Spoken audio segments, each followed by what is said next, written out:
Hey everyone, Blade here. So I've been wanting to do videos like this for a while, videos discussing what the future Neptunia games will have because, I like making theories, and what I really like making theories on is theories on things that will come in the future, when there are ongoing series like anime, manga, things like that were going on. I like to make theories and see if they come true later down the line, and when I'm playing games as well.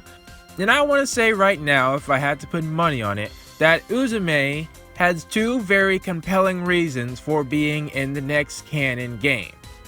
Now, why is this even a debate? Well, you guys, I would think many of you would know, but if you don't, Idea Factory has a habit of leaving characters in games that were in past games out of the sequels. Rebirth 2, the most successful example, is the Oracles. Many people were wondering, like, where did they go? Especially Chica, because to this day, it does not make sense to me that Chica's missing. Vert needs Chica. Like, you can see that in her character. She's missing that somebody to come home to, That was Chica, and she's gone. So, that's a shame. Kay and Mina, I can understand why they might have left, but Chica, no. And then the most popular example in general is Plutia and Pishi, and then to a lesser extent Ray, even though I really want to see Ray back. I don't know if that's the community's feeling in general. So then in Mega Dimension, we currently have, for the candidates for not being around in the next game, the Gold Third, Uzume, and Adult Neptune. Now, first off, in order to prove why I feel like Uzume should be in the next game, I have to say why I don't think Plutia and Pishi weren't in this game, were in Mega Dimension. And that's simply because they had no place in Mega Dimension. If we look at Mega Dimension, we see three arcs, right? The first arc is mainly Neptune and Nepgear meeting who they don't know at the time, their predecessor. Getting to know her, getting to know how she thinks, bonding with her, and then, saving her from the situation that, unbeknownst to Uzume, she put herself in.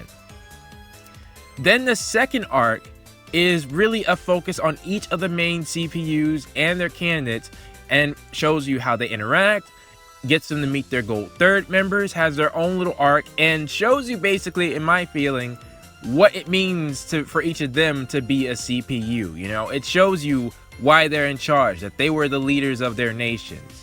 And then they all get together at the end to defeat the common threat to their dimension. Plutia and Pishi, if Plutia and Pishi got involved then it would seem like, the CPUs can't handle their own nation. As if you look at the Ultra Dimension, a lot of times Neptune and Nepgear are standing off to the side until the other Ultra Dimension CPUs tell them to get involved. But mainly, I would argue that Neptune and Nepgear's interference didn't really change the course of history of the Ultra Dimension. I think Plutia and her other Ultra Dimension CPUs could have probably handled the same situation, because it was always Plutia who was making that main character choice, like with Blonde, for example, and she's the one who met Vert, and she's the one who, helped Ray get her powers back under control. That was always Plutia. So I really like the fact that we focused on the main four CPUs and they each had their own arc and the Gold Third arc. There was no room for Plutia and Pishi there. And then by the third arc, it's really kind of too late to bring any new characters in. And in addition, even if they were brought in, let's take a look at what we were dealing with, right? By the third arc of Mega Dimension, we had the Next forms. Those are way more powerful and way more, advantageous than any other normal CPU can hope to offer. We also had Uzume herself, who was a direct counter to Kurome, and everybody else had a story-based reason for being there. Like the Gold Third, they were being manipulated by Kurome. They had a reason to be there, and everybody else, their friends/family, I say friends in the case of IF and Kampa, were taken, so they were trying to get them back. And then, of course, Adult Neptune, she was just, the kind of spy-ish kind of, what would you say Adult Neptune's role was in the game? I mean, she had a role, I just don't know how to classify it. But that's the thing. I feel like Adult Neptune's role in Mega Dimension as a whole would have been more significant than Plutia or Pishi's. And when that's the case, and it's like, well, why add them? The only reason would be really for DLC. And it would be nice to get DLC, But as far as the story goes, there wasn't really a reason to bring in Plutia or Pishi. But speaking about Adult Neptune's relevance, there's always been the case in the past games that, the maker characters or the human characters don't seem as strong as the CPUs. What I liked in Mega Dimension is that the only other human characters we had, well, I'm excluding the Gold Third, because the Gold Third are, they're their own entity and they have their own transformation sequences and everything. But IF, Compa, and Adult Neptune each had their own unique skills. I think Compa was the most adept healer in the game by far, so that was a reason to bring her in your party.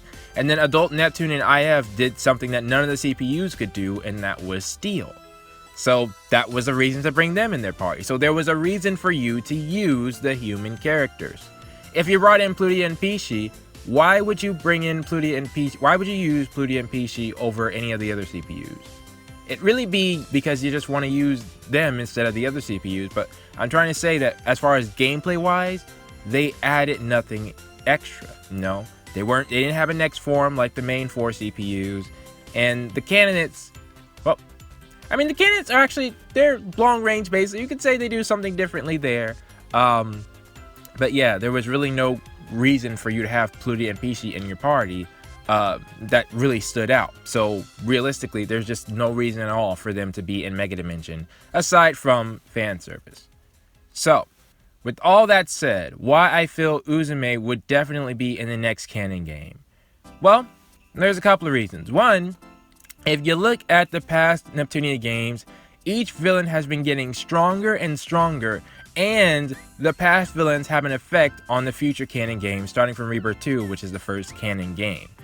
Like R4, for example, the Deity of Sin. You see the Deity of Sin being used in Rebirth 3 and Mega Dimension. It's a different dimension R4 in Rebirth 3, sure, but, the idea is still there. The villains are still having an effect. And then Rei in Rebirth 3, her power is being used in Mega Dimension by Kurome and the R4 who is made up by Kurome, or, dreamt up by Kurome.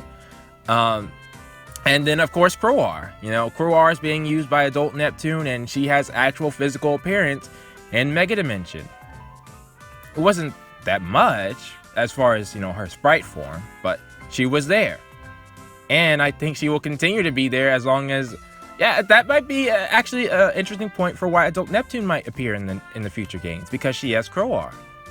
So, unless she dies off camera, but why would they do that? Like, in between last game and this game, Adult Neptune died somewhere in the random dimension. No, they did that. There'd be an outcry. I guarantee you. But so with that said, then that also should go for Kurome, especially if what I'm thinking is true, and they're going to have an even more powerful villain in the in the next game, and it will be either the PC or mobile CPU, something like that. They might go after Kurome's power, or if they attack the hyperdimension and they're after the most powerful CPU, or they're trying to get rid of the most powerful CPU, and they know what happened with Kurome, who are they going to go for? Uzume would be a definite target, especially since Adult Neptune seemed to be traveling with Uzume at the time, even though Uzume arrived home. And I'll get to what that was about in a second. Even though Uzume arrived home with Adult Neptune at the end of the game, it's possible that where Uzume would be, that's where Adult Neptune would be as well. So they try to track her down and find her there. But that's all just speculation, right? The real core reasons is that, unlike Plutia and Pishi, when it comes to story relevance, Uzume is a CPU of the hyperdimension. And not only that, she's Neptune and Nepgear's predecessor. And if there's one thing you can confirm, it's that Neptune and Nepgear are going to be at the center of whatever conflict is in the next canon game. Like, even when the other candidates were left out in Rebirth 3 for the majority of the series, or majority of the game, Nepgear still found her way to Neptune. And Uzume, as far as we know, still has her daydreaming powers, and that increases her story relevance tremendously. One, because she might be a target, or two, because similar how Eastwar is still in every single main game, even though she's not in every spin-off game, Eastwar is around, well, maybe it might be because people like her. I like Eastwar too, but she has actual story relevance. The only way to get Neptune back from the Ultra Dimension was eastward. The only way to get Neptune back from Uzume's dimension was eastward. The reason that Planetoon was even fine in the first place was eastward. The reason we knew about Uzume's past and flashbacks is because of Eastwar. You know, Eastwar is a very important figure in the Neptunia series, and she's not going anywhere unless they kill her off for some reason. But I again doubt that's going to happen. Uzume is also an important figure because of her daydreaming powers. Not only because of story relevance, but also gameplay relevance. I was mentioning, you know, there was a reason for every character being in the party. As far as, you know, the human characters for IF and Adult Neptune, they had a steal ability, comp of best healer. The main 4 CPUs, you know, they had their next forms. The candidates, I forget, was there a special thing that the candidates could do that the other CPUs couldn't? Can't remember. But as far as Uzume, as far as gameplay goes, she's just a normal CPU.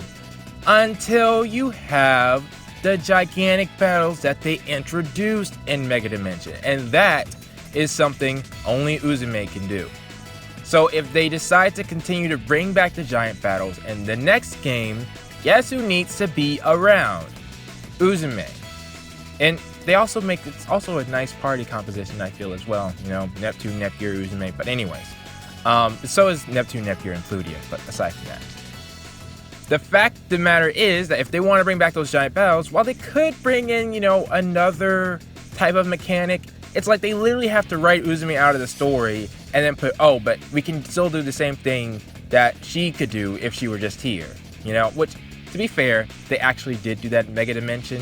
Uzume gave Nepgear a piece of her power to use outside where she wasn't, you know, if she wasn't going to be there. So Uzume could have just left a bunch of sharing crystals around and then went off on her own adventure.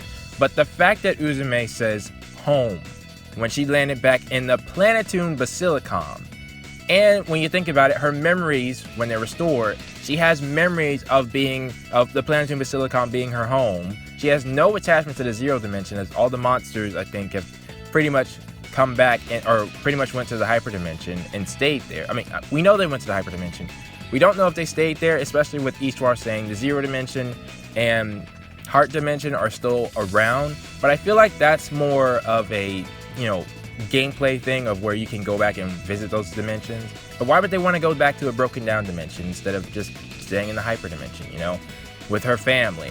There's no reason to, especially when you got other people who remember Uzume. You know, she now has a huge attachment to the future of Planetoon. Now, I think she's gonna step back and let Neptune do her thing, right? Because it's Neptune's nation now. It's not her nation. But if they're in trouble and she can help, it's like, why would she not help her family out? You know, that just doesn't make sense. And if they're in a dimension away, that's where I say the story development comes in. Even with Eastwar using her powers is one way, but Uzume also has her daydreaming powers, which is basically warping reality. It truly is. And it can also provide for some funny comedy moments, like if they're away from Eastwar. Let's say Neptune, Nepgear, and Uzume are in some faraway dimension, you know, and they need to get to somewhere or they do something. They have to rely on Uzume's power, but she has to go into her, you know, Valley Girl mode again. And then Neptune and Nepgear are cheering her on to do it. That could be some funny comedy moments that would lead to them, you know, getting done what they need to get done. Unlike many of the other characters, the Oracles, Plutia and Pishi, Uzume has a reason for being there, either for herself, for Kurome, or her daydreaming powers in general. It is speculation, but that's the whole idea. Like, if I didn't specify, I hopefully have put theory or something, you know, in this video. It's all a theory, you know, nothing, of course, is confirmed, but I feel like Uzume isn't a character, especially with her appearances in the spin-off games. Yes, Plutia was in each one of the spin-off games too, but it's just like, I feel like they're not going to give up on the character, you know, especially in a canon game where Neptune and Nepgear are going to be in trouble most likely, and Uzume exists to help. And if they do have Uzume out there, out of the way, she better be in like some, like, that doesn't even make sense. Like, wherever Uzume is, Adult Neptune should be able to get there. Eastwar should be able to contact her. You know, she should not be within a phone call away or something like that. Because if she is, and we go through the whole game with Uzume just being mysteriously absent, Like, that makes no sense. Why on earth? Yep, sure thing. Alright. I know I'm gonna be playing solo, but if you see me around, don't hesitate to come say hi. Okay, see ya. Ooh, this makes no sense, makes no sense, makes no sense! I'm gonna be more salty than how it is in the fishing game. Now, there is one possible scenario I can think of, and that's if we go in the past and experience the past CPUs, and Neptune and F-Gear are going through and looking at the passive game industry. But even if they do that, Uzume's in the passive game industry. It's like, whatever they do, Uzume should be in the next main canon game. I can't think of a single reason why they wouldn't, except that they just don't want to be bothered. And if that's the reason, then I can really feel that, because she has every reason to be in the next canon game. Either because she's protecting her family, or her daydreaming powers themselves making her relevant to the plot. So, who knows, that might even be how the canons get an upgrade. But that's just my thoughts. What are yours? Please post them down in the comments below. And I know I might be a little bit biased with this, alright, you don't have to say it. But I do feel like I'm onto something here. I'll make some more theory videos about, I think, what the plot's gonna be centered around in the next canon game. And also what I think the next canon game is going to be about mood-wise. But that's for later. Post your thoughts down in the comments below, and I will see you all next time.